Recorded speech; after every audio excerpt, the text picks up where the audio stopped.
Oh no, we lost you. There we are. Am I back? Looks good. Yes, you're back. All right. All Hi, right. everybody. Welcome to whatever this is. Does it have a title by this point? I don't know. But today, today our special guest is Nick Brachman, if I'm saying your last name Yep. right.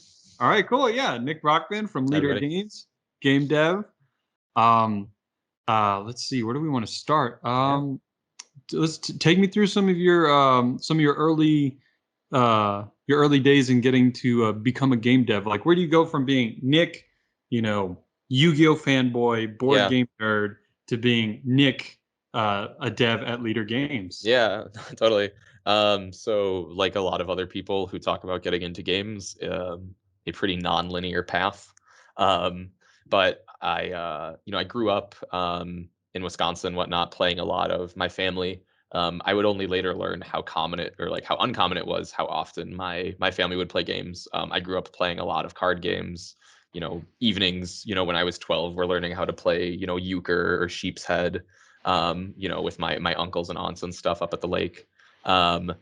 Later on, I would start playing Yu-Gi-Oh in high school. Yes. Yeah, and that was I got back into it because one of my friends, we were at his brother's rec basketball game, and we had to go to it. It's one of those things, like, you're 10 and you're with their parents, and like they're like, oh, we have to go this evening. And he goes into his closet and pulls out. He's like, well, here's something we can do, and he pulls out his whole box of all of his old Yu-Gi-Oh stuff. And it was at that point where, like, I had been old. I was 13 or so, 14. So I was like at the point where I thought I was too cool for Yu-Gi-Oh, probably at that point. Like, I had been familiar with it when I was 8 or 6, 7, 8. But that one evening spent at a lunch table with just all of those cards got us back into the game. I remember, like, asking my parents to place my first eBay order so I could buy cards online, and that was, they couldn't comprehend what I was asking to do at that point, to spend like $40 on a set of 10 cards or something from a stranger in Oregon. So that was like where a lot of my, like, just love of games started. I then played Yu-Gi-Oh and other board games through college. I was part of the Yu-Gi-Oh club. Played a lot of, like, Dominion. It's always funny to think of the games that get you, like, really into the hobby, because they're often not the games people expect, I think. Like, for me, one of the big ones for my group was Epic Spell Wars of the Battle Wizards, which is like a kind of like schlocky. It's from Cryptozoic, and it's like, it's a deck builder, right? Yeah, it's like a deck builder. You build these, like, you build these 3-card spells, and like the images line up together to make them, and like the names come out really funny, and they're like kind of crass. There's a lot of like poop or pee, and like, oh, it's about people getting their heads exploded and stuff. And we played that game hundreds of times in college and going forward. It's funny you mentioned that game, Yeah. because like Sam Smith, Lord of the Board, the second biggest Root fanboy. Yeah. No, he's probably still the biggest. He might be, yeah. just because it's branded onto my visage does not Oh, mean. sure, yeah. Oh yeah, do you want to see it? Yeah. Let me show you. Here. Let's see if the camera's picking that up. There it is. Oh, nice. Came out clean. Root T, yeah. Nice. Yeah, very no, cute. I love it. Yeah, no, Sam Smith, he was I don't know if he wants me to tell. I don't know. He was saying, like, he wanted to do a video on that, on, I think it was that card game. He's like, dude, I've sunk so much money into it. I got all the packs, I got the promos. It's like, Sure. like a several $100 hole that he put himself in with this game because he loves it. Yeah, because they later on they did the whole deck building thing. Yeah, because they did they did the deck building version, and that's what Sam's talking about. And before that, there was a, like, in universe other one. But yeah, so I played a ton of that game. And then in college, I studied graphic design and product design. So I had a major in graphic design with a minor in product design. So a lot of my I always tell people it's weird. Like, I had the benefit of one of my product design classes was literally called, like, Play. Like, it was called, like, Play 101. And like I got to spend like a whole course learning about, like, what it means for, what does it mean for people to actually play with objects? What does it mean to, like, when you show a child something? And we would do things where you would build toy prototypes, bring them to people. So at that point, I learned a lot about, like, how people react to media, what it means for things to be not just like a graphic designed object, but something that's meant to be, like, enjoyed and experienced. So that was like a huge part of of why I like, because then what I started thinking about was I found myself later on like frustrated with board games for a few years. If you would like, you can find some, I'm sure, poorly written, college essays from me talking about how I think like the state of current board games is really messed up because they're too complicated to learn, with not interesting enough themes, with reward systems that don't pay out for satisfying actions but instead pay out for like thinky processed moments. Mhm. And sure enough, I would fortunately go on to work at one of the companies who, in my opinion, is doing all of those things a lot better. That's what I was gonna say. It's games that have themes that are more broadly appealing. They take the action of the game rewards you for doing exciting or interesting things in the game. It's the play space revolves around playing the game, and that's what you're incentivized to do.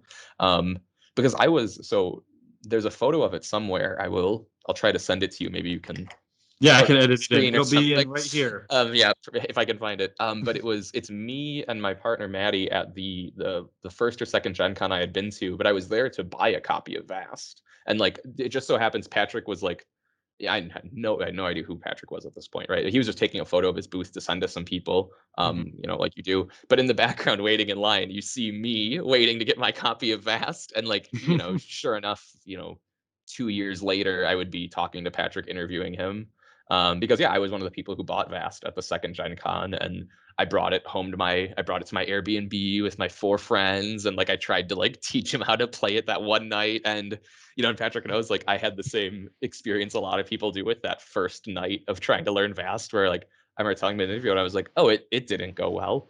Like, and certainly that was part of my experience with what I tried to tell them I could offer on when I would work on Vast the Mysterious Manor. I was like, I want people to have that same, like, oh, holy crap, this idea is so cool, and then immediately, or at least sooner, be able to like experience and play that, because we had such a spark of excitement about Crystal Caverns that then was like muddied a little bit by my bad rules teach and how hard it is to learn.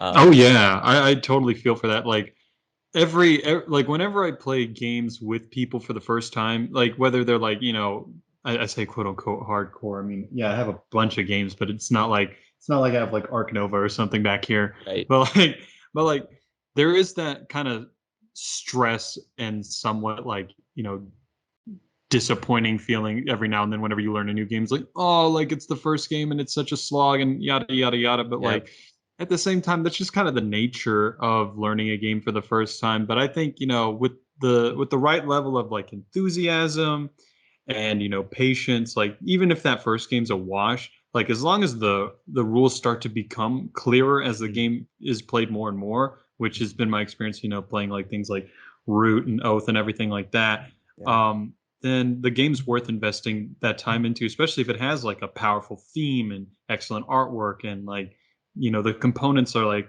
fun and very tactilely enjoyable to hold and touch and everything like that. Yeah, like what we try to get certainly is that like that deeper investment where even if the first game is, a little bit, like you said, a bit of a wash, hard to grok, you It do find happens. exactly, you find the moment afterwards where you're like, oh, but I see what I should be considering and I know what I want to be, thinking about next time.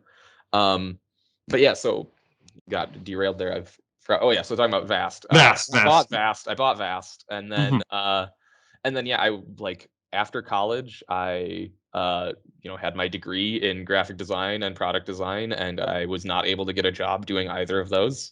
So I was working at ICS, which is a customer service uh, support thing where I did customer support for Great Clips, where I would sit on the phone and help Great Clips employees set up their stores or figure out what was wrong with their iPad. And I did that for I think a year or so. And I really didn't like it. I was quite depressed at the time doing it. And at some point I was like, I just need to look for other work. Like I just need to be doing something else.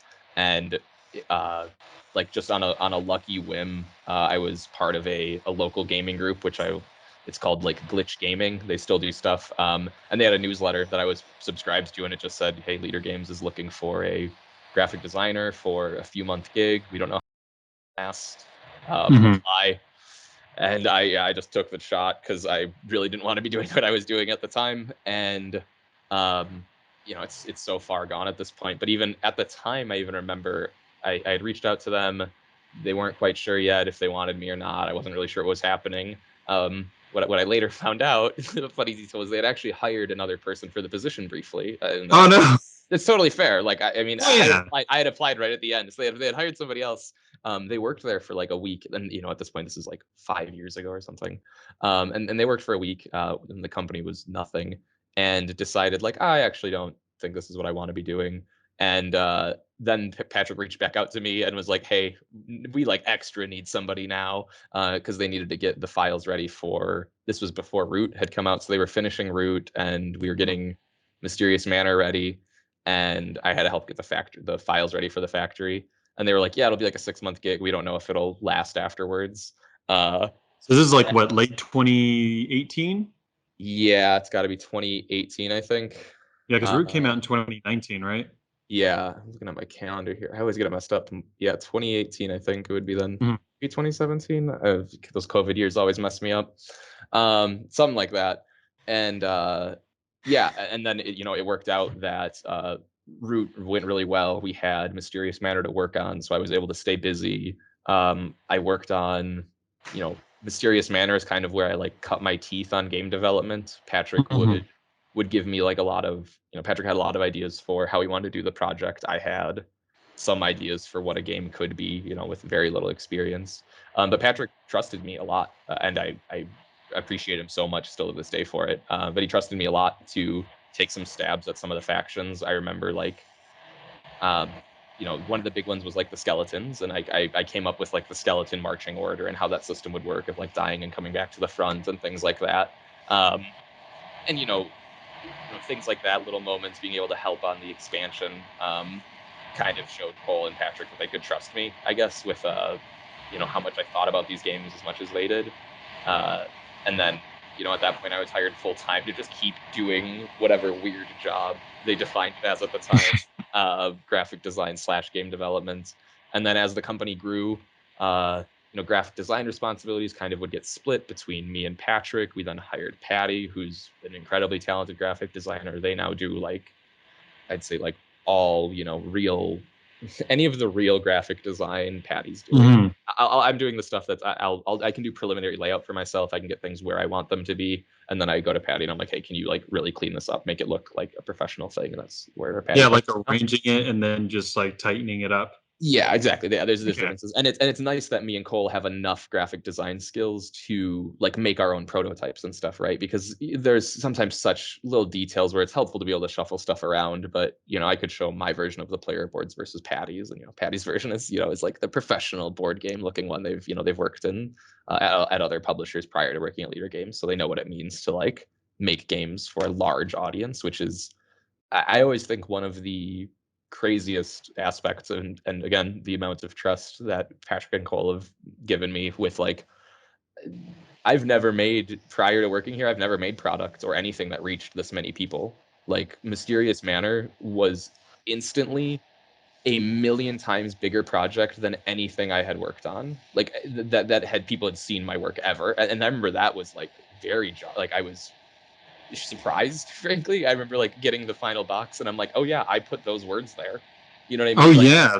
Like in a very weird way, like opposed to that, I had done graphic design in college. You know what I mean? I would make 50 of a thing. They'd go around the university or something.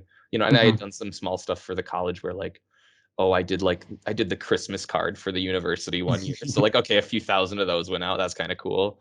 Um, Yeah. but like, yeah, the scale at which your work is now seen is just one of the things I remember being like, Patty, it was like Patty was clearly prepared for that. You know, they have a graphic design style that's ready for that, where mine was a little bit more, you know, still learning the you know, Mhm. aspect of it on the back end. But yeah, and then So I'm sorry. Go no, ahead. go ahead. Oh, That's I it. was gonna say I really relate to like the whole where you don't realize like your work or something you've contributed to something and then seeing how big it is, like you see it on like a micro scale where it's just like me in front of the thing doing the thing, and then like having to see it like, there's tens of copies in all these different game stores in one little city across the state, all over the US, and then like in Canada, the UK, everywhere. and it's just like, yeah, I put the words there, and that's my work now. Just like in millions of homes, like my example of that for me is Yeah. I'm in a game, Okay. and yeah, it's made by Mondo. It's called Dream Crush, Oh, nice. and I'm one of the characters you can date in the game. And Okay. then like and then like when they finally gave me the box, like, here you go. It was like right after a massive snowstorm that we had here in Texas. Sure. And then I was like holding it and I was looking at it and I was like, there's a million of my face in everyone's house or Yeah, in a like somebody warehouse else is somewhere. looking at this. Yeah, right. It's It's so it's wild weird. to It's think. weird. It's definitely like there's an exposure thing certainly a little bit that and it's nobody knows that I'm the one who put that word there or whatever, right? But it certainly Hmm. feels different, that's for sure. I guess my next question for you is take me through a typical like I'll give you a little scenario and you can Yep. kind of see if this fits into what you do. So like let's say I'm Cole, Hmm. everyone loves me and I'm everything I do. imagining it. Thank you. Yeah, I'm not as handsome, but it just imagine. So anyway, I come up to you. I'm like, hey, here is let's say here's the Woodland Alliance, Hmm. and this is pre the upgrade kit that was put out. Was it last year? Yeah, yeah. And can you help me fix and tweak and balance this out so that way it plays better Hmm. overall? Like, so what would you do then? Hmm. So, game development for me, I have found to be easiest when I approach it a lot like I approach graphic design or other things Mhm. like that. So for me, and I've had this, what you've described as nearly my job, but Patrick will put a project on my desk and be like, this thing's a little unsatisfying. What can we? And the first thing always is like, okay, well, what is the goal actually? Like, Mhm. and that sounds so like basic, but it can be really easy to work on a game for a long time and just like be making active change but not be doing anything, or not be doing going towards what you even want, right? So like the Woodland Alliance, or whatever example, it's like, okay, well, do we not like, is the goal that the Woodland Alliance should be attacking more? Is the goal that their points should be less bursty, or is the goal that they're like not fun to play against? You know what I mean? Mhm. And then immediately you're setting like very different parameters for like what the problem is. And at that point it's like, it's a lot of content creation and iteration. So the big thing is there's always two there's always kind of two camps of game development also, where there are problems where, and this would be a question for the designers giving you the thing, but it's like, do you want me Mhm. to solve this with the tools that are here? Or are Mhm. you comfortable with us like doing something new to this? Because, there's plenty of times where it's like, either monetarily because of something else in the game that they know deeper nuances of or whatnot, like you can't add something to this. Like, maybe it's we're two rules deep. We're like, we're talking about combat we're trying to fix. We can't like add a rule here. We need this to be the thing. Mhm. And those are, again, huge distinctions where you can find quick, like, okay, if this needs to be solved with only the tools here, suddenly, in a way that's sometimes nice, there's a lot less options, like realistically. Yeah. It's a way for game designers to also like reel themselves in a little bit, where sometimes it's not the right answer. Sometimes you can't solve it with the stuff that's there, and you'll find it very frustrating to try to do that, because Mhm. I've done it where I sit there with the same game, kind of begrudgingly adding more or removing a big chunk because I'm like, no, it'll break if I take that out, or if I add this whole thing, it'll all fall apart. And the thing that I always tell other people, and it's always advice you need to tell yourself too, is like, you can always go back. You can always go Mhm. back to the old version. It's like, we live in the incredible digital era where everything is saved every moment, and like, sure, add your weird resource system bidding economy thing, spend 2 hours on it, try it, it's trash. Okay, that's literally never look at the file again. Like, we can never play that version again. That's completely fine. Mhm. But letting yourself try to make those mistakes is the scariest, and the thing that I'm still trying to be better about. But like, is where you find often that good work is like, you need to break out of that. And again, those are different phases in development, right? Like, Mhm. to your question, like, if Cole was like, hey, we're trying to go to print, Ahoy even had this sometimes, where it's like, Oh yeah, okay, let's well, let's use an actual example. yeah, That yeah, like Ahoy had, yeah, cockamamie one. Give me something for Ahoy. yeah, like But Ahoy had it's some, now you now know, question. no, yeah, so like Ahoy had some I remember the smuggler system, like the reward system, and the way that the chart would work for delivering stuff was a a system where for too long, I'd say probably, I tried to solve it with everything that was like in the game. Mm-hmm. I was trying to. There were versions of the cards that would get the way I would describe it is, there's always bonus points associated with the delivery in Ahoy. So you have your good, it's going to be worth 2 base points, right? No matter what. And then you'll get a little bit of a bonus depending on the reward and depending on where you pledge it, right? Mm-hmm. Um, the number of versions for where those bonus points should come from, Ben, is like there were so many. There was a version where, you know, there was a question of it's like, should the bonus points come depending on who I'm delivering it to? So like the cards would say this is 2 points plus 3 if it's controlled by the mollusks or something, or plus 2 if Oh, it's wow. uncontrolled, or plus, right? And again, it's all of these weird incentive structures that, and what I found was trying to solve it all within that game space was just so, it was trying to make the cards do way too much essentially, and make the decision about that be even higher. So what I was able to do was like, by essentially separating them, because you can imagine how that choice about, okay, this card's worth 2 points plus 2 if it goes to a bluefin island, okay, that was the Mm-hmm. version. um, Now, by making it where this card's 2 points, and then you pledge it to maybe be worth more points for the bluefin, or maybe more for the mollusks, is like, it was one of those very important decision splits where, like, having them linked at the thing, there actually was no choice, because of course I want the bonus points. I will go to the bluefin island if I can. If I cannot, I won't go there. But Yeah, and then it but also then, makes it but weirdly one-sided. exactly. But then by like by essentially casting out this, like, there's this haze for how long you don't know how bad your choice was, or, and similarly you have small ways to impact it throughout the game for the pledge. So it allowed just way more, kind of small pressures about what your choices actually meant. Um, and I remember that was one where for a long time I refused, because we were close to the end of the development. The project had, I would say, like, imagine everything in Ahoy worked except for I didn't know where those bonus points came from. Mm-hmm. And I was so unwilling for a while to like come up with a new mechanism or whatnot. And I will say I'm incredibly glad I did, because I think that the little reward chart, the map thing that the smuggler moves around, created such a good dynamic for them about, like, it creates It's this. chef's kiss. I Yeah, love it. thank you. No, I'm like, it's one of those, it's hard to be like proud of stuff sometimes in games, but it's like, it's an element of the game I'm like, I'm really actually proud of. I think like the way it maps to slowly progress, like, that's the way I'm trying to think about it.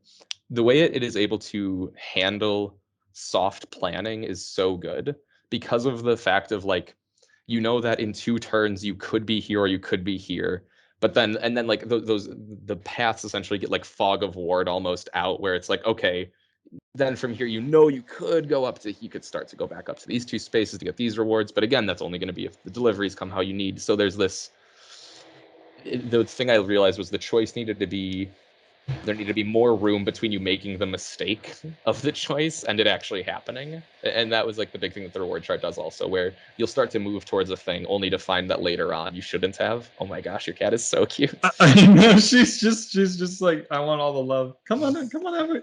Come on, you're the brand. Come over here, sweetie. They want all the attention. Come on. Come on. Come So on. yeah, Oh no. Okay. that is how I would mainly say, like, it's often about trying to find other ways to obfuscate the choices. So like, if you can't find the play space within the actual game mechanisms, you need to, in a very abstract way, think about the actual, like, mechanical choices the players are making in their head. Uh, and then you can maybe start to find headway there. It seemed like a weird way to describe it, but No, it totally makes sense. Like yeah, Ahoy was already on like my list of, like, once I even heard that there was like a leader pirate game coming out, I was like, I'm already sold, mm, because I was desperately looking for a pirate game to give me, the combat and, like, the traversal and, like, and things like that of pirate games, but without, like, the need for, like, this massive scale and, like, a novel sized rule book, like, with, like, I mean, Merchants and Marauders and Plunder and all those things. Those are good games in their own right. No shade being thrown, but like I wanted something that was like it had all of those machinations and mechanics and stuff like that, but just scaled down and super approachable. And like with the little startup booklet, that is genius. Like how every single necessary rule that you need is right there, easily referenceable. Like you're like, oh my god, can I go through the wreckage water? It's like, yeah, but you take a damage, but you know, and when you anchor, you just stop and all that other stuff. Like it was really great. And Ahoy is also like, this is just me gushing about the game now. Uh, it's one of the few games where like the more players it has, the better it is. Like I love playing you know, two player with the Mollusk Union and the Bluefins, but like once I started doing like a 3 and a 4 player game with the smugglers, they became my new favorite class. Like I was all about the mollusks and their scheme deck and everything like that. But then once I started playing as the smuggler, I loved just kind of like it's like being the scoundrel vagabond, or just being the vagabond in the game where you're just like, I'm gonna watch the world burn, and just like I'm gonna increase the value of this part of the sea and watch them, you know, try to, you know, duke it out there, and then I'm just gonna be making my way downtown to like go deliver on the other side of the map and just kind of make sure that they're spending most of their time biting each other and not shooting at me.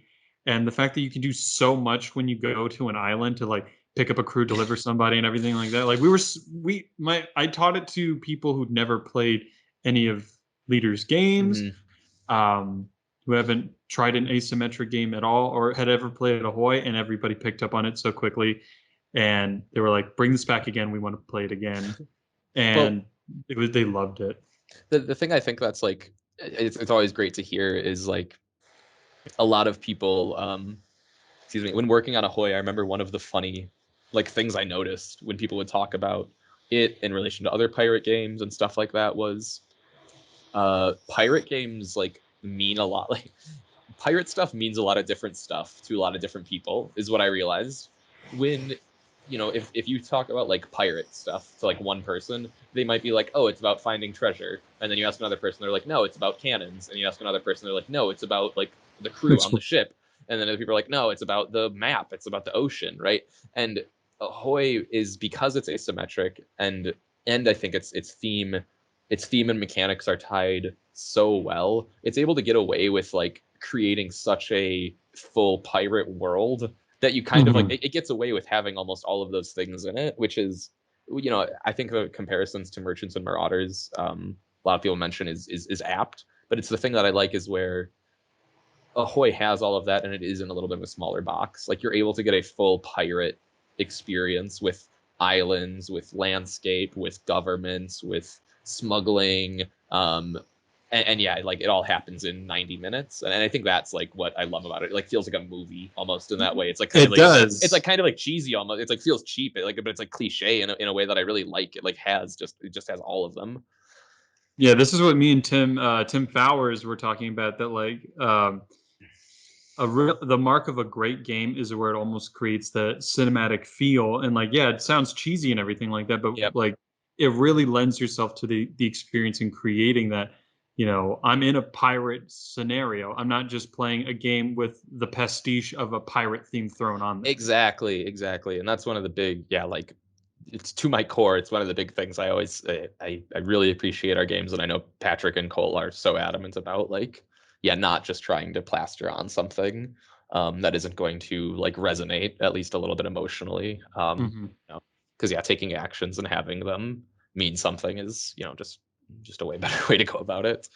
It is, and like that's another thing. Like you'll see tons of games where they're like, you know, they say that they're like we're a pirate game, we're an action adventure game and everything like that, and then they just like slap that like visual style on it, but it really is just like, is it giving me that feeling of, you know, like, am I smuggling product? Am I, you know, making, am I doing this and that to where it actually feels like the theme that it's trying to be saying that it is, versus just like saying, hey, we're this, and it's like, not really.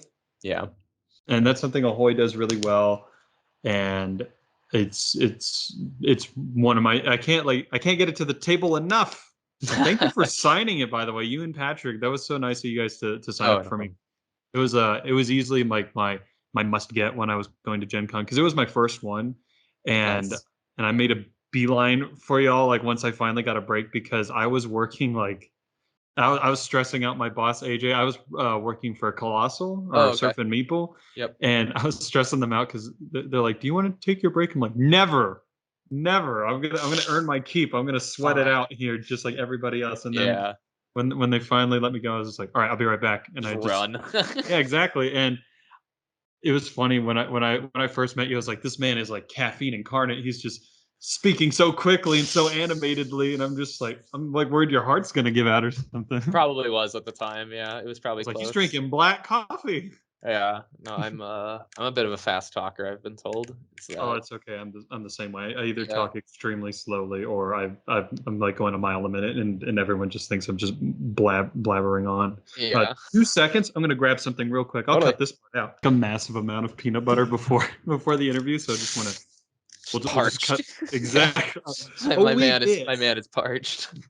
Let me just crack open a cold one with the boys. Let's see. Let's get a little ASMR in here. Oh, Nice. shit. But anyway, okay, cool. My cat has stopped gnawing at my arm and nudging me to death.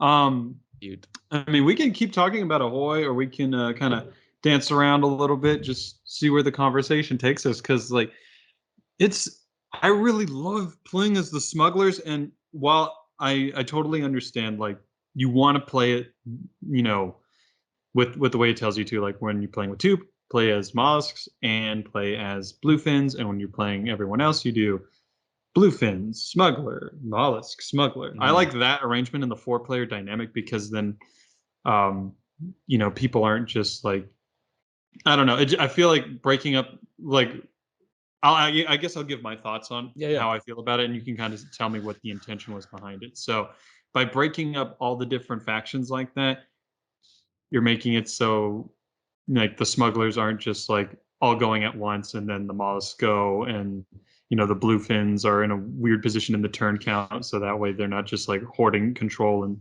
spreading out with their patrols and things like that. So I guess my question then is why the particular arrangement of turns between like first bluefin, then smuggler, then mollusk, then smuggler? I'm curious So the thought behind that. yeah, yeah. So I'll say that that is one of the things that never changed from when the game got signed by us. So Mhm. like when the game was picked up as Hyperspace Smuggler, when it was a space game and whatnot, that turn order with the I'll just say the government player, because they were a different government in the old version, Mhm. and having kind of like that hammer turn, say the hammer because it's like going last, Mhm. um, it was became it became relevant to just how important that going last was in Ahoy. And if you've played the game a few times, you'll recognize is like going first is great, but being the last person to impact the board is like obviously the most important thing you can do. You can do the final bombard on the turn, or if you're the last person, if you're the mollusk going last, you get to do an inspire right at the end to make sure that you can tie up some lands or whatnot. Mhm. So it's definitely just about having a you want to make sure everybody gets to go at the bottom of the order, so that's why it passes, obviously. And then with the trading off between, government, smuggler, other government, smuggler, it's a pacing thing. One of the big things with Ahoy that I like also is the how short the turns are. There were versions where people would take longer turns. You would do all of your dice. You would select your actions. But by getting it down to just that two dice, then you do a thing. Ahoy is a lot about projection, and what I mean by that is it's a lot about knowing or guessing what your opponent can do next, or like where they're actually capable of going. So Mhm. the fact that Ahoy has essentially you take sometimes it does feel like half of a turn almost, where like you take half of your turn and you gotta like finish your turn with the last of your two dice. But the reason that is because like movement in Ahoy is so distinct. If you tailwind over to one side of the map, you're going to be on that side of the map unless you can tailwind again to get all the way back to the opposite side. So there's a the action is much more deliberate, so it wants a like slower action pace for everybody. Like you could imagine this would be like a really bad game to do it with, but you could imagine if Root let everybody like take two actions and then pass Mhm. either their turns or something, and you're like, oh, it would become a much weirder like methodical kind of thing, which works for Ahoy and has to because you have a single ship that's being moved around on these things, opposed to having 20 units that are being manipulated on these small phases. Yeah, there's like every time I played the game, from when I played in my hotel room with my boy Chris, to playing it with four people, is there wasn't too much downtime between turns. I mean, yeah, there are people like methodically looking at the board and trying to figure out where they're going next and seeing where everybody else is at, and how they're going to impact the different regions of the sea. Like with us, like with the smugglers, they're looking at, okay, he's going to go over here, he's going to increase the value of this area by X, Yep. and then I can probably do a quick smash and grab on my turn and see some control over here, so I can get like those sweet end of the round points. Exactly. And those kinds of like moves and strategy and everything like that made everybody's turn feel not only purposeful just for them themselves and planning out how they're going to win, but there's just the macro of like how everybody else is carefully watching everyone else's turn, like in a way that I haven't really seen in a lot lately in certain games. And plus, like eliminating that downtime and that amount of strategy, it's just really cool how it's like it seems like such a lightweight game, but there's so much strategy going on, which I really dig. Yeah, no, I really agree with what you're saying. Yeah, it's that medium weight is where it's hitting like perfectly, and I do think it's the thing that it does, and I've never even thought about it much until you're saying it now. But like even in comparison to Root, in some ways, it does make you consider the opponent's position just like a layer deeper for them, because you look at a Root player board, and you can look at like where the armies are to understand their position, the actions they have. But with Ahoy and its dice system as it is, there is a you can see, it's like you can foresee the future even a little bit further than you can in Root or something. So it gives you just a little bit more of that room to kind of plan around, how you could react or what they're actually going to try to do. And yeah, I do like that too. What else? I just have a question for you, Ben. I was gonna say, what other games do you play, Ben? Like, what other stuff do you like to play lately? What have you been playing otherwise? Well, let's see. Right now, I got a whole wall of crap that I haven't played yet. So this one right here. Okay. Oh, it didn't fall this time. This one, I don't know if you can get your hands on it anywhere, but if you can, I'd recommend it. It's called Adele. So this is a one versus many game from DMZ. They're, I think, based out of Spain or Italy. I can't remember where exactly. So in this game, like one person takes the role of like a rampant AI that's like killing everybody on board, and they have like a little control board of like all the little actions they can do. Like, I'm going to shut this door. I'm going to suck all the oxygen out of the ship on this one section, and everybody else is like trying to get different components to like defeat the AI with different little things here and there. But the thing is, it's information is going to be hidden at least at the start of everyone's turn, because everyone has privacy screens, so that way the AI player doesn't know immediately what everyone's going to do. Sure. And it's very interesting, that like deduction and coordination of that. It's really cool. Yeah, I just pulled it up here on my other. I've never heard of this. This does look cool.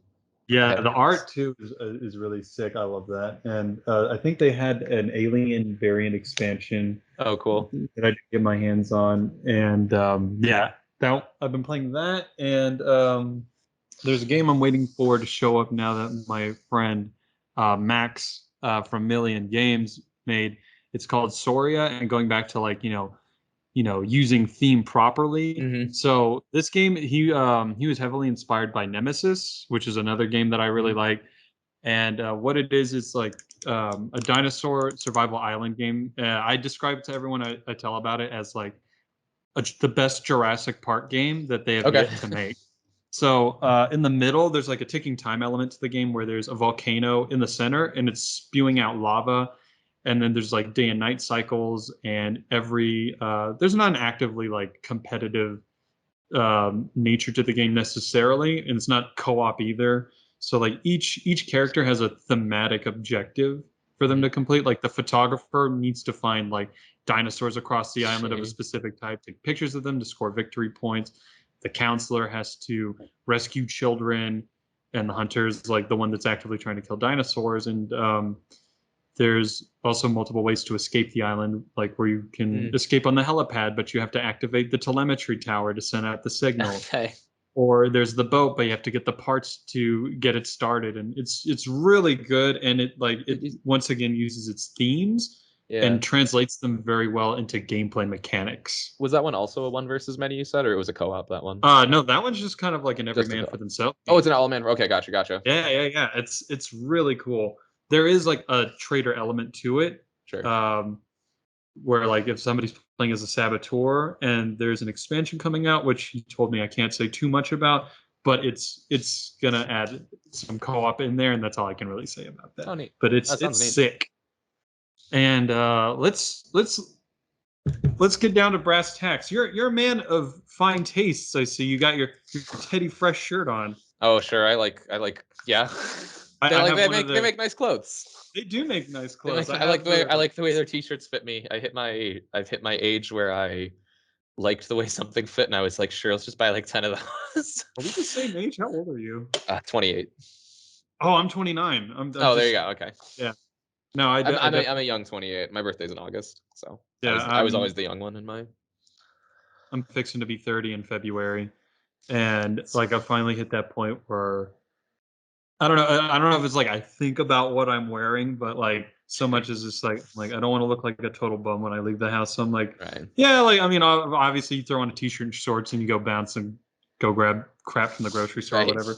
But like yeah, I love the Teddy Fresh shirt, and like Thank you. I got this one right here. That's I don't know. Have you heard I'm of in a, Brain in a Jar? I was gonna say I'm in a mirror, so I can't. Oh yes, I was gonna say mirrored. I couldn't read it, but yes, the brain jar is awesome.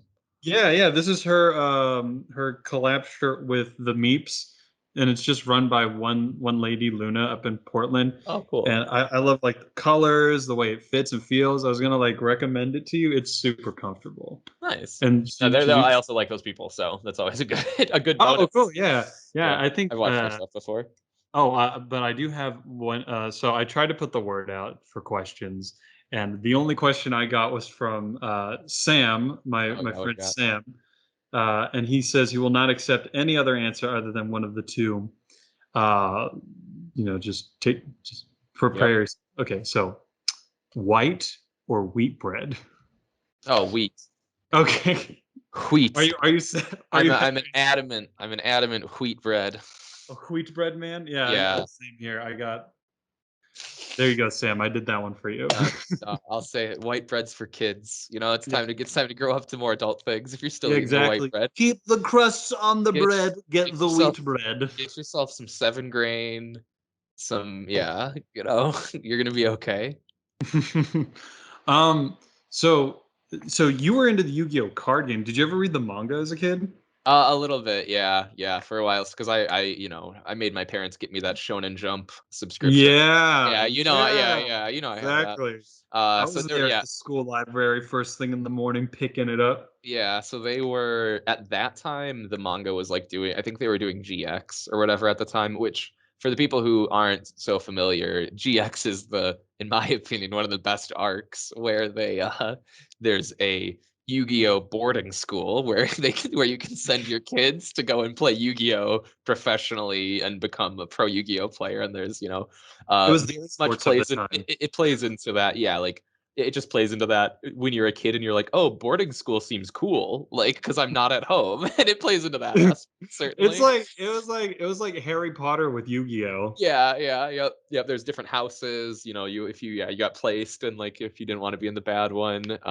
But yeah, no. So I've definitely read some of that. I partake in some. I currently read some manga still, not a ton. I read Hajime no Ippo, which is the boxing anime and Oh manga. yeah, I heard great things about that. My Oh, buddy was recommending it to me. I mean, I can turn this into talking about that if you want. You'll send me on a whole other. Oh, I'm Um, about it. I got yeah, as much time as you do.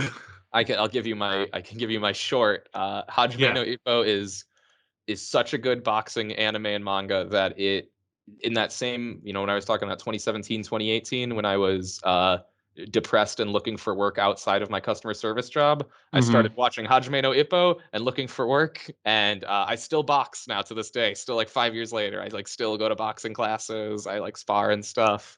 Oh It hell like yeah. it like completely turned me into like being into the sport. Actually, I went from like just like watching a dumb anime manga about it, and I'm like, Mm-hmm. oh, actually, like definitely in the cheesiest way possible. I'll say it like changed my life in some ways. That Oh show. yeah, Yeah. no, like I'm totally about that. Like, some of my favorites, like yeah. First of all, going to Yu-Gi-Oh, Yeah. I love the manga, especially the early days of the original manga, because it's super dark, and he's like essentially Jigsaw, where Mhm. he's like, oh, you scuffed my J's. I challenged you to a To shadow banish you game. with it, yeah. And it's Exactly. so well drawn too. It's so It cool. is.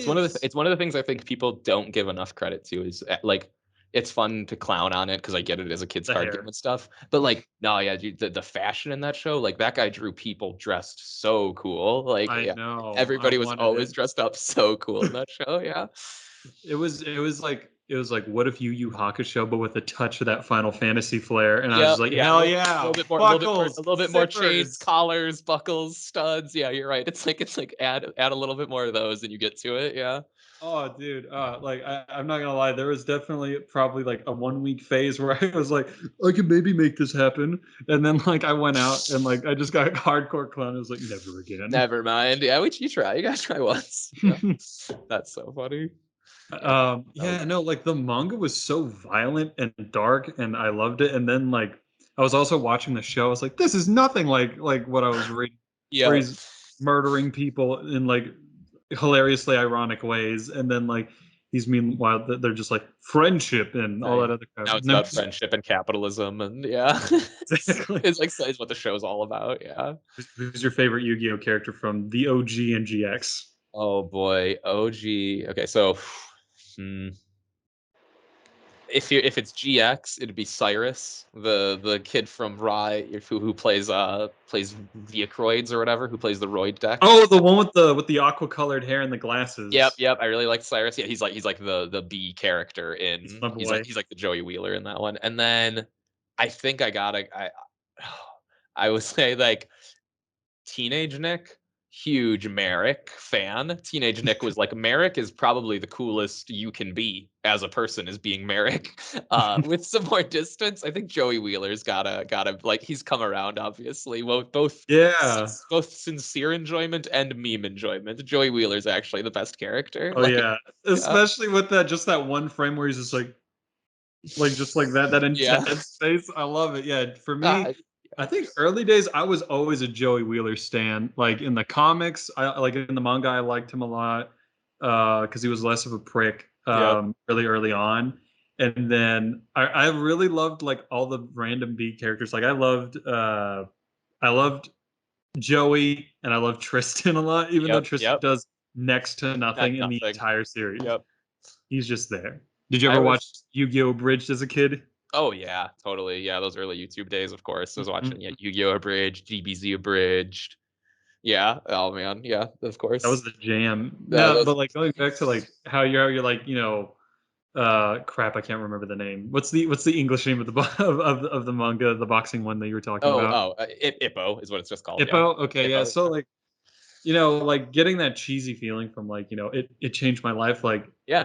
for me it was Berserk because Yeah. like Berserk is like intense. It's because of Berserk, I have like I have my favorite game, Dark Souls Same. and Bloodborne. I love Yep. all those games, but I like that ultimately in in the manga itself, like all the dark, horrible things aside, like it's really just about overcoming insurmountable like odds and like dark times with just pure determination and grit, Right. and that's what I really take to heart from that. And I've had, without getting too deep, I've had Yeah. plenty of like my own hard times and everything like Yeah. that. And like looking to that, it's like you can go through so much crap and then like still pull yourself up as long as you have that just that modicum of determination stuck inside. Like I went from like yeah having a crappy customer service job in a computer parts warehouse where I was head of shipping at the age of 18 Yeah. to I'm making board game stuff online, doing music, comedy, trying to do film, Yeah. and coming up at my current job. I Yeah. was like, yeah, I was just like, it's wild. It's a non-linear path to where we wind up versus where we start. It's really great. Exactly. No, no, for real. And well, then I will also mention, since we're talking about Yu-Gi-Oh and Berserk, I mean, rest in peace to both. Yeah, I can't believe we lost both of them this year. I Holy know crap, it that hurt. was nuts. Yeah. Oh, I didn't know. I love sharing this. I didn't know how much I cared about it, and then I remember I was sitting in the bathroom and I like saw that it happened. And I like cried. I was like crying when I heard that the Yu-Gi-Oh creator died. I was like, oh man. Like You were in the yeah, bathroom when this I was happened, in the bathroom. I was reading on my phone, and I as you cried. do. Yeah, and I was crying. And Maddie's like, "Is everything okay?" And I was like, like, yeah, I'm fine." I'm like, the guy who made Yu-Gi-Oh passed away, and but it was just a like in a way that I definitely get touched when I think about it. In some ways, I imagine, or I'd hope to have even a modicum of impact in the same way of like the fact that that guy made something that would make that meant so much to me and my friends, to be enjoyed in our basement in in middle Wisconsin at age 10. We're here having a jam of a time because this guy in Japan drew this thing, like, and now he's no longer with us. It does really hit for me, where I'm like, I hope, Oh, I see people playing Root, I see young people playing these games, and like no association with me, of course, that I have with that, of them to me, but knowing that I'm able to be a part of somebody's like intimate game night or something that they enjoy is like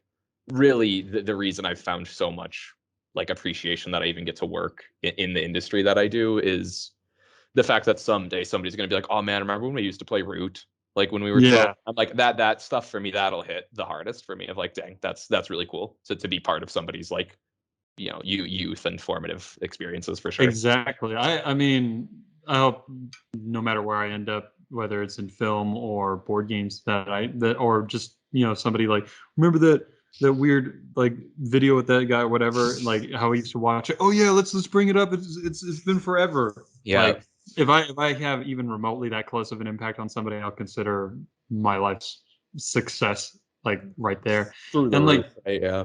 exactly, and like with the creator of Yu-Gi-Oh passing away, like I too I got really like teary-eyed about it, because I was like, I was reading Yu-Gi-Oh manga when I didn't have anyone to hang out with, Yep. and nobody to chill with, and it was just like those quiet moments of just like reading the manga to myself and enjoying myself. And then like I would watch the cartoon with my mom, because my mom was one of the few cool parents that hopped on the anime wagon like really Nice. early on. So shout out to my mom. Like yeah, her, Yeah. her and we would watch Toonami. We would watch, like, we would go to the video store and rent all kinds of weird anime stuff like Vampire Hunter D or whatever. Yeah. And she would be there Saturday morning. We'd watch Challenge Showdown and then Yu-Gi-Oh immediately afterwards. That's so And cool. we were just like actively watching it together. So I have like those formative years of discovering manga and watching anime, and a lot of that is tied to Yu-Gi-Oh. And it was so, yeah, it was definitely one of those things that like it really hit me when it happened, and I was at work. I was like, pull it together, man. you But yeah. you're in charge of people, and they need to you for confidence and guidance. Yeah. No, I yeah, don't it's need them to it's see me crying about Yu-Gi-Oh, but I loved it so much. right. It is. It's cool to it's always cool to share with other people too. To like know, yeah, I know so many people who I've met through that game too and stuff. So like the whole thing is just really cool. Oh yeah, we still buy the cards. I'm actually gonna go probably to the board game store later today and buy some cards, because they have like the gold medal tin with some of the rare old cards Oh, in nice. there. And I'm gonna go check that out. I think it's like That's 20 funny. bucks. I So we've been keeping the Yu-Gi-Oh chat rolling. Me and my friends rebought a lot of Edison format is like one of the formats that it doesn't really matter much, but like before XYZ's happened, it's like early yeah. synchro era. It's a format that's called Edison format. Me and my friends spent like a few $100s and like rebought like all Edison format decks so that we can like replay like it's like a decade old at this point. It's like 2012 Yu-Gi-Oh formats, but we sit there over the coffee table and we play, old Yu-Gi-Oh, how back in my day, how we used to like it. We sit Oh there and man, play we, that still. Yeah. we went extra far back on the clock, where we're like, all right, we got this. They had this really cool duo pack where it had Kaiba's original deck, Oh, and it yep. had and it had Yugi's original deck, and it came with like a super like giant version of like the Blue Eyes White Dragon, like the OG version of it, and then the Dark Magician, and we would just play original recipe Yu-Gi-Oh Yep. without all the XYZ summoning and synchro summoning Yep. and pendulum summoning. Oh man, I've been slacking on Master Duel. I got to play that again too. Like when that Yeah. came out, I was like, I'm taking the day off work. I'm going to be playing Yu-Gi-Oh. Definitely. Let me think. What else is there? Hmm. Trying to think. Do What? you video games at all? I mean, I'll Oh, go of down the course, list. of course. I'm looking at my PS5, which I actually am going to have a 3D printed Kaiba head made for it. Oh, I've seen that. Hilarious. Yeah, I'm Good. going I'm to put glad it you're on doing top that. of my. Yes. Yeah, I've seen that image. Good. That's Oh good. yeah, The PS5 is every time one of those God of War trailers comes out, I go, man, do I need to buy the PlayStation yet? Like I saw it's that new worth trailer. it. I saw, dude, I saw that new trailer for Ragnarok, and I was like, oh man, that might be the thing that does it. The moist meter was high when I Yeah, saw the it Ragnarok. looks it looks so cool. It's like when the trailers start looking like what like as a kid I like just imagined video games would look like. Yeah, It's like what they looked we're like getting in to your that mind thing. Yeah, versus like now when what they're they look like yeah, like now they is actually wild. are looking that way. Ugh. Let me see. Oh, I was gonna ask you, can you tell me anything about Path, the game that Patrick's been teasing everybody on Twitter Yeah, with? I can tell you what I know here. No, yeah, Path is a um adventuring game set in the currently set in the root world. Uh, remember everything I say here, tentative to change. Who knows? This might not even be correct because Patrick also works in his own iterative loops. But yeah, no, last time I played it, it's a imagine a world where you are playing as a single vagabond, but you are kind of interacting within the entire world of Root. So you might be able to go to locations and you'll end up like at the Keeper Way station and they're gonna like hire you for a job to go and collect their relics for them. Or you might be hired by the Rat Warlord to like go burn down a specific area or something. Um, so it almost feels like a vagabond role, like expanded out to its most detailed possible, is kind of how I would explain it currently.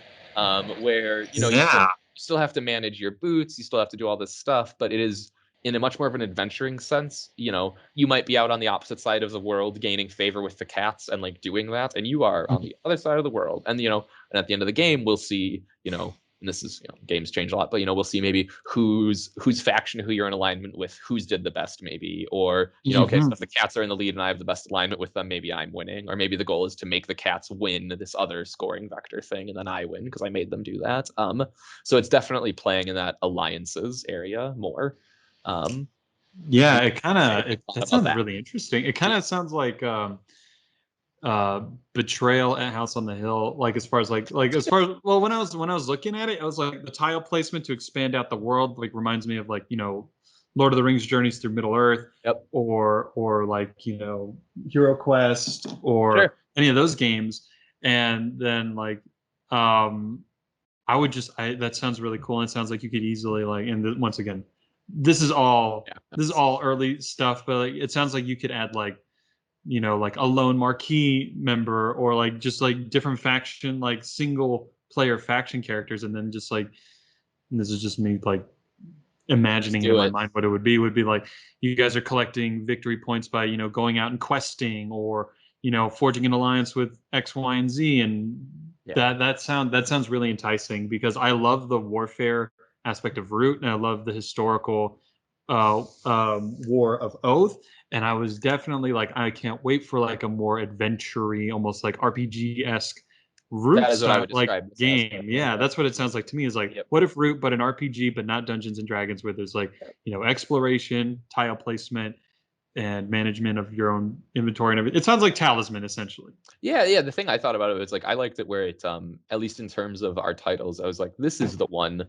This game is, if anything, in its current version, the most for the person who likes the Root world but doesn't like the current Root game. And I Mm-hmm. mean that in the best way, where I'm like, it is where, when somebody looks at the cover for Root and they just look at the cover, and some people envision what they would get out of it, and then they get a war game and they're like, oh wait, that's not what I wanted. This is like, okay, but you wanted more people and tea, and you wanted little jobs to do, and like little, oh, talking to a little guy to be given a little acorn. Like this lives much more in that area of Root, where Root actually lives in a pretty big mean war world.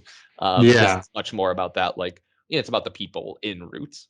Is how it's felt currently. So it's been fun to work on. Patrick's been, he keeps it pretty tight to his chest when he's iterating right now. So I've only seen it a few times, but it's exciting to see where it's going.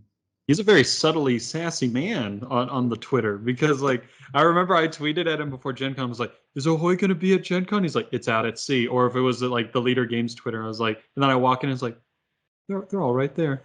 But Yeah, apparently from what I heard, it just showed up out of the blue. It's like, all we right. didn't know if we were gonna get him. It's the classic like uh under promise and over deliver, right? It's the was our MO that Gen Con where I obviously wanted us to have it, and I wanted to tell the world we were going to have it. Right, is like the latest thing I had worked on at a Gen Con release. But yeah, everything I was told internally was like, Nick, we just don't know. We just literally don't know if it's going to be there. And then it Yeah. was there. Then it was there. I definitely I loved meeting the handful of y'all that I met from Leader there. You guys were all a super nice bunch, I'm and so glad you were able to come. It's cool that it was your first Gen Con. yeah, it was like it was everything I could have hoped for and more out of like it being my first board game convention and first Gen Con, and I can't wait to go back next year. I was gonna go to Essen, but my passport wasn't gonna show up in time, so I'll just have to go next year. Oh, Um, yeah. do you have who? Well, please let me know if we're running too late. By the way, Totally like no, not at all. okay, cool. Um, who would you say is your favorite faction currently en route? Like, Um, yeah, that's a good question. well, we can go with base game and then go outward. Sure. Okay. We'll go through it. So in the base game, if I just have to play a route that day and I'm like just playing for fun, I want to play the cats. If I'm Mm, like, because and I know a lot of people are like, oh, but they're not good and they're not whatever, and like maybe I'm just the person who like. Here's what I'll say. I like hard video games, right? I'm like same. I love playing something and losing.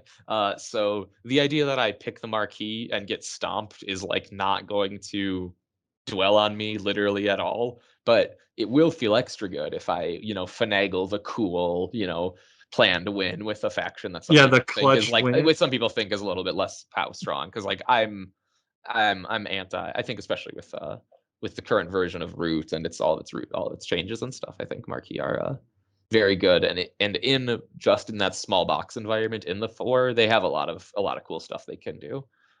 Like honestly, I think the marquee, like my wife was telling me like she feels like she's playing on easy mode with the marquee because I got stomped by her every Sure. time we played as like ever since finally getting a physical copy because I literally will play Root on the couch in the middle of dinner on my Switch Oh yeah, and yeah. like no for me I think the marquee if anything is like the best like uh I think they have more reach than most of the other factions, except for maybe Yeah. the Erie, because the Erie can just like overwhelm you with numbers if they're only Yeah. like supposed to be like in a recruit decree and build.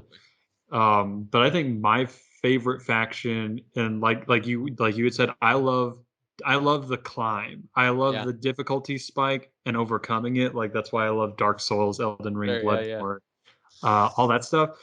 I I love playing as the Woodland Alliance because Sure. I like it that they start with next to nothing and you have to build up that small strike team that just like moves around the Hmm. board slowly like taking over everything or managing to spread sympathy in a smart way to score points that way. Hmm.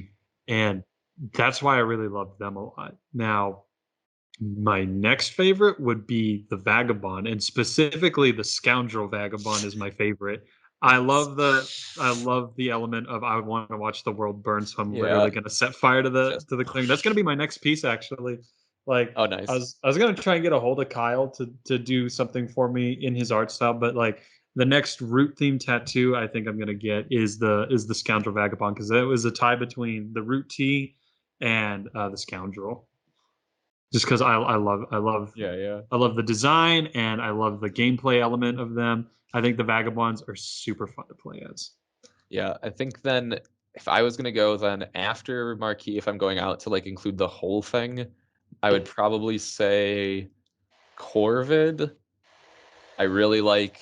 I'm biased because I worked on them, and Mm-hmm. then I think I'll say the Keepers in Iron. I will also be a person who is currently really into one of the new ones.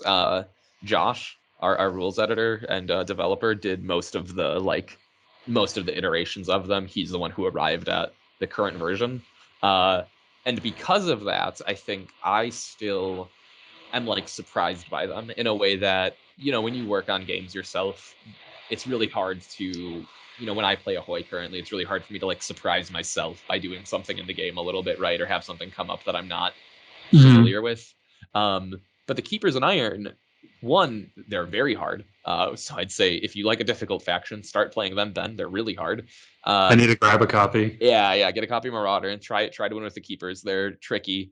Uh, and then because I didn't work on them, there is still a whole like discovery element to them where I feel like I am like getting to learn a little bit more about them still as I play them. So I like them a lot right now.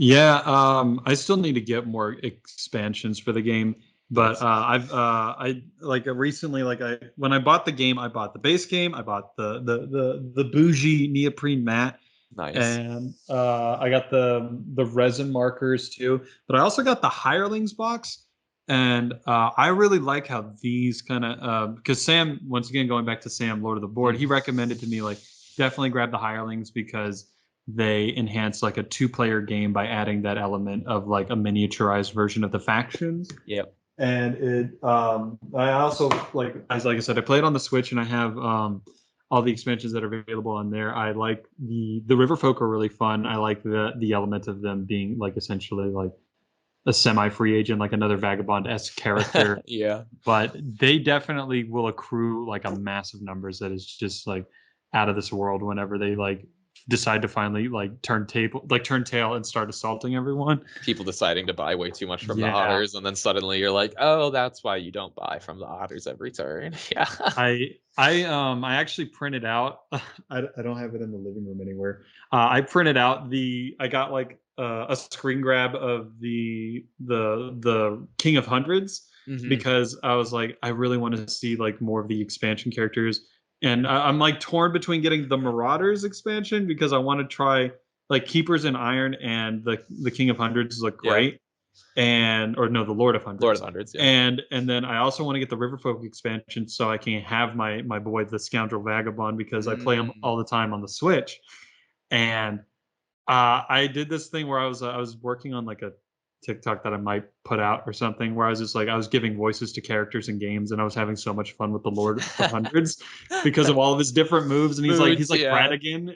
He reminds me of Ratigan from the Great Totally. Mouse Detective, and I love that.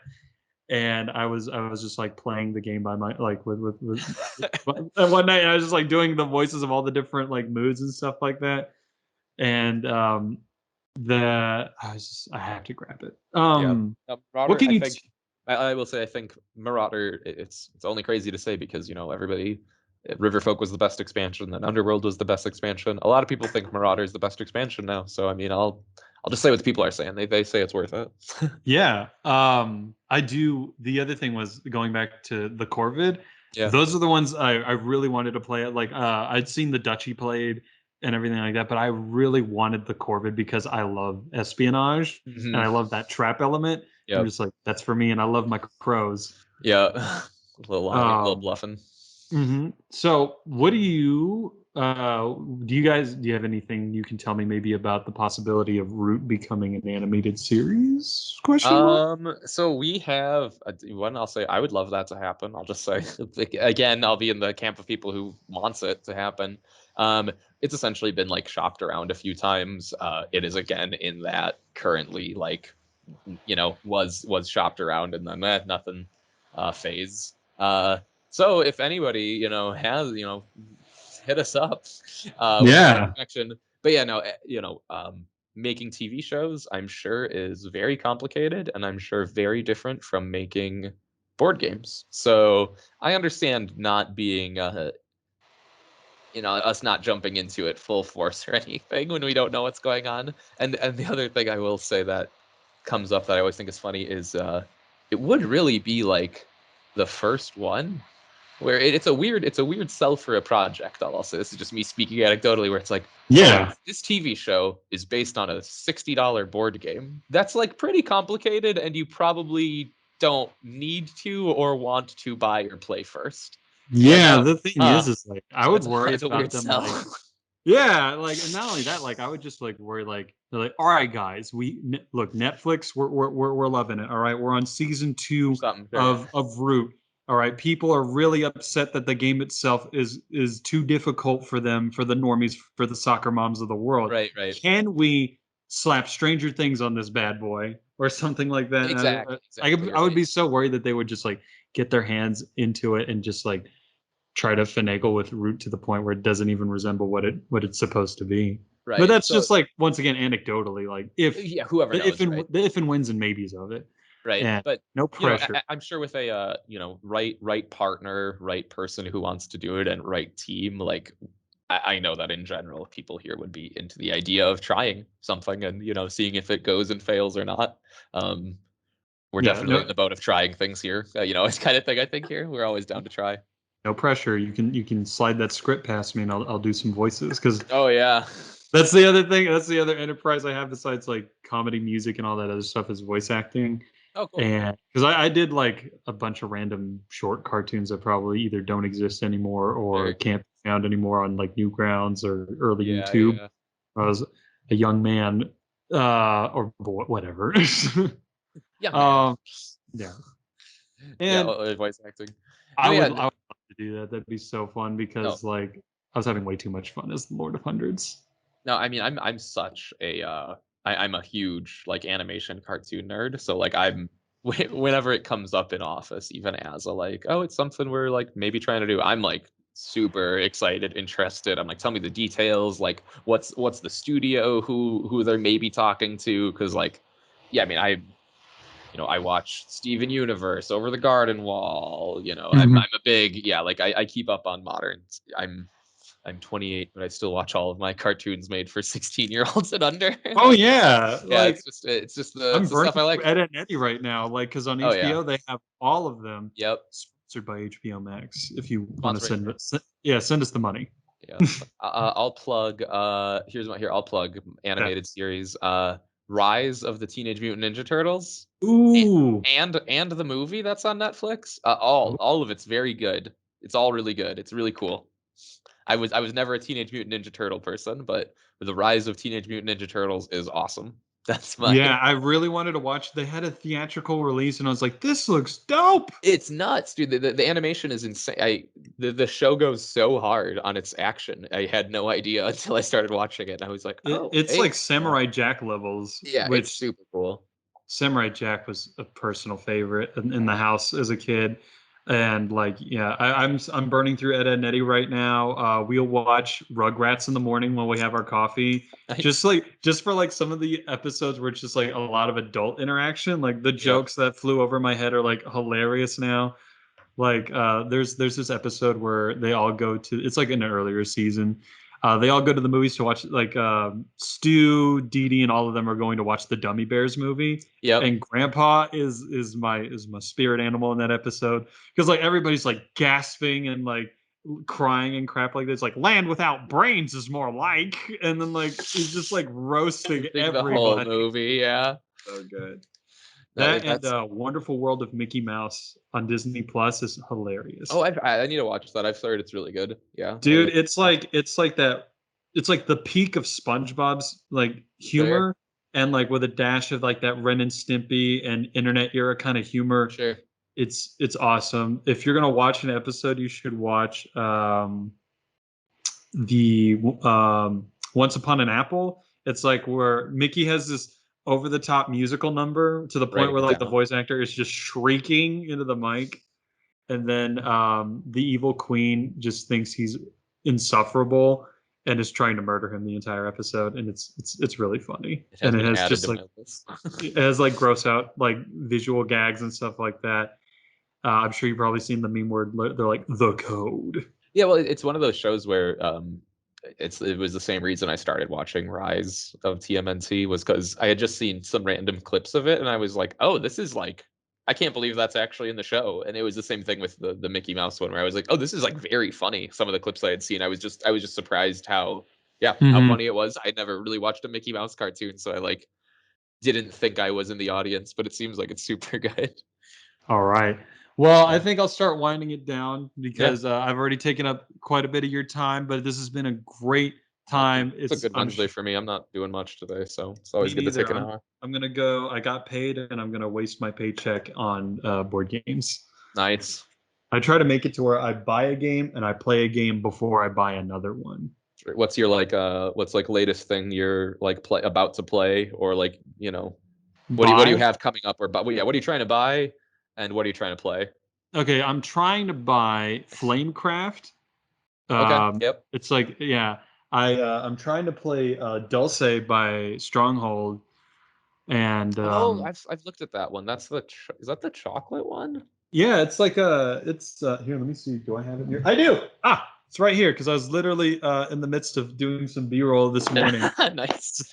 So here it is. Yeah, no, this game's really cool. It's like everybody gets their own board and like the same amount of like the same exact cards for themselves. And what you're doing is essentially it's an engine building game where you're making like a cafe and you're like trying to you either use the side of your car like either side of the card has like either a cafe or like farmland and you use that to like score victory points and yada yada yada. I'm still like learning the game Yeah. overall, but it's really simple and approachable, and the rule book's like 3 or 4 pages long. A really pretty cover too. It is. Hold on, let me just get out of there. That's charming to hear in the mic. Yeah, like check that out here. Ooh. Yeah. I love it. They all look exactly the same, and they're all just color separated. And I'll show you by like the different like cards. So like on this side, you have a cafe. It has like different resource types and everything like that. And then on the back, you can instead, if you don't want to do that, use that for farmland to get resources that way. It's That's really neat. cool, and I love the chicken meeple. It's adorable. And yeah, that one a is good meeple goes a long way. Yeah. What's your what about you? What are you playing? What are you hoping to get to the table? What am I hoping to get to the table? I got Turncoats recently, which is like a small like craft made game by a person who makes it's here, I'll grab mine. You're good.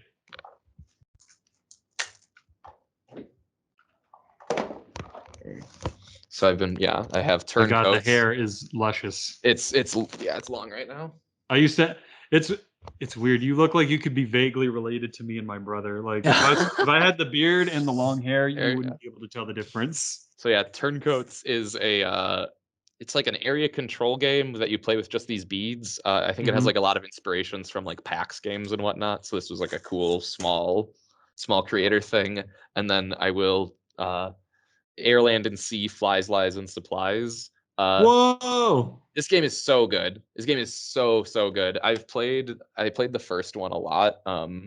Like the regular Air, Land, and Sea or whatever, and then I bought the cute animal art one, which I have over there also, just the base one. Which is a good game. It's a great game. It's a good 3-lane control thing. Flies, Lies, and Supplies it kills it though. This game is like literally twice as good. It adds I have to get it now. More double think about it.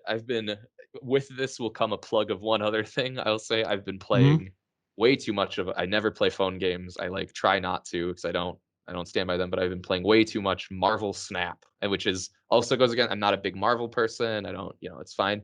But it is also it's a 3-lane like theater control game. So I've been hot on the genre lately of like the 3-lane control 2 to win thing. Yeah.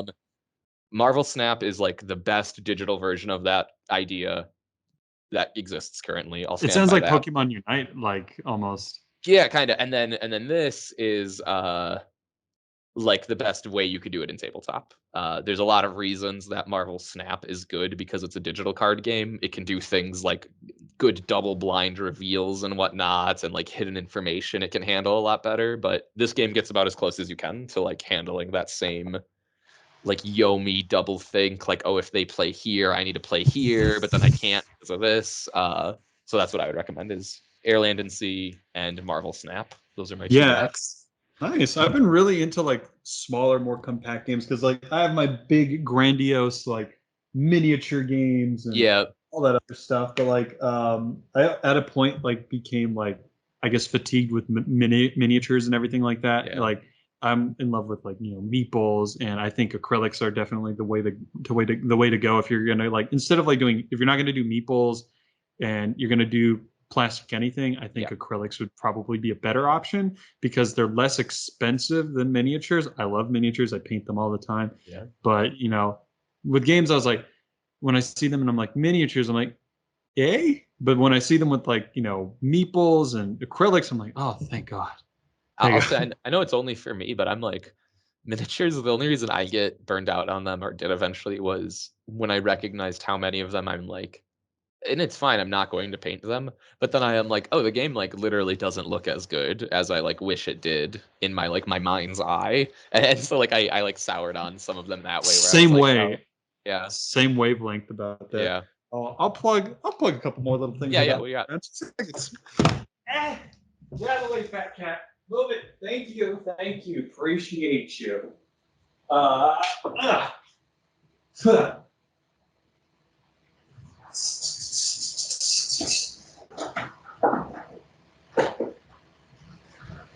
okay. There was a roadblock. It was my cat.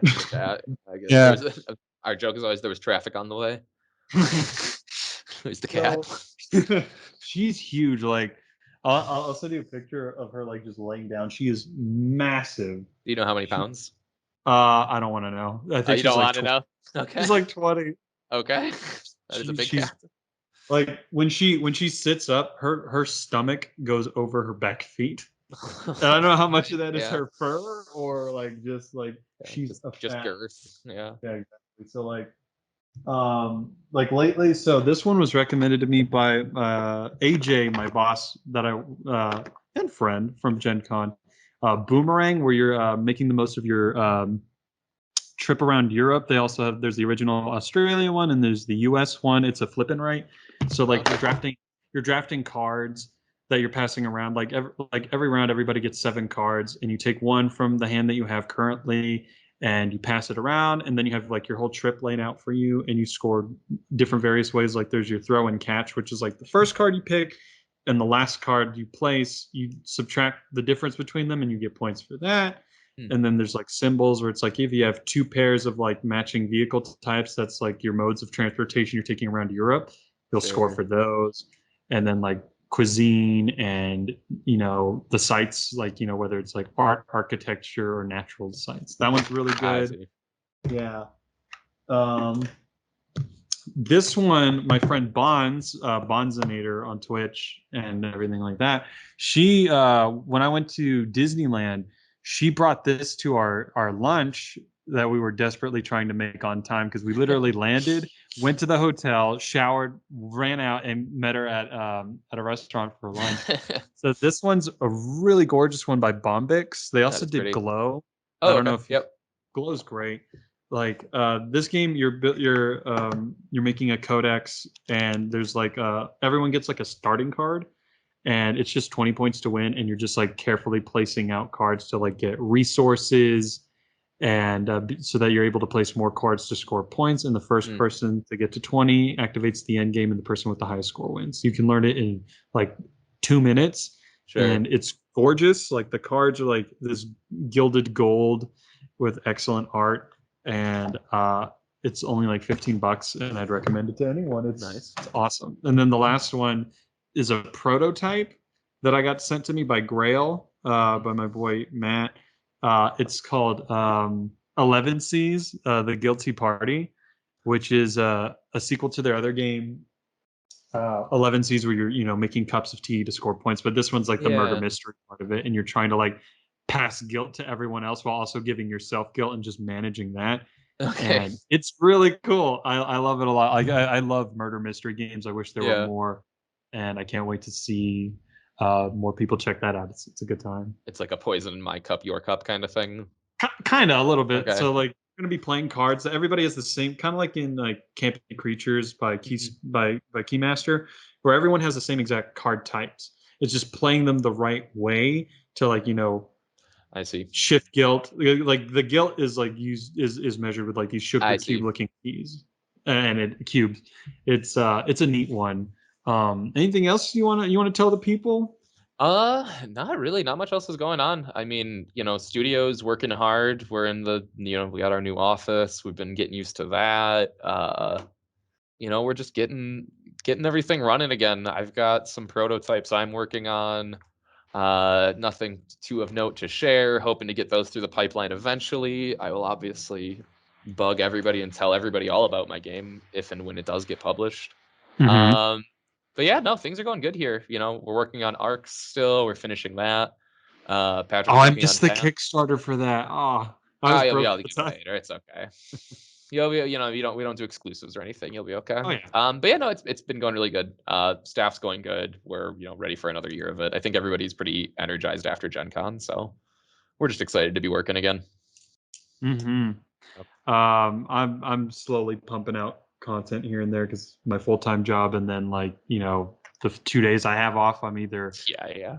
working on videos or you know trying to sleep, Right, and I whatever imagine that it's one of those, you is. don't want it to feel too much like work if it's something you're trying to do to enjoy also, right? Like the video Mhm. stuff. I'm sure it's not something, yeah, you don't want to stress yourself out doing it, or else that's not the point of doing it. Exactly. I can't Right. wait to see more of Path. Like that just sounds so enticing. Well, I'll make sure I'll tell Patrick that he should talk a little bit, just a little bit about it. Maybe he'll leak something. Who knows? Who knows? But Nick, thanks so much for your Yeah, this time, was great. man. And hope to hear from you. Hold on, let me just fix the view so I don't accidentally close everything out. But yeah, it Yeah. was great talking to you. Hopefully I can maybe get Kyle or Patrick or even Cole uh, at some point in the future. This has been a treat. It's been a good time. This was nice, man. Yeah, it was good to just hang out for a little while. All right, thanks everyone for watching, Yeah. and we'll see you next time. Yeah. See ya.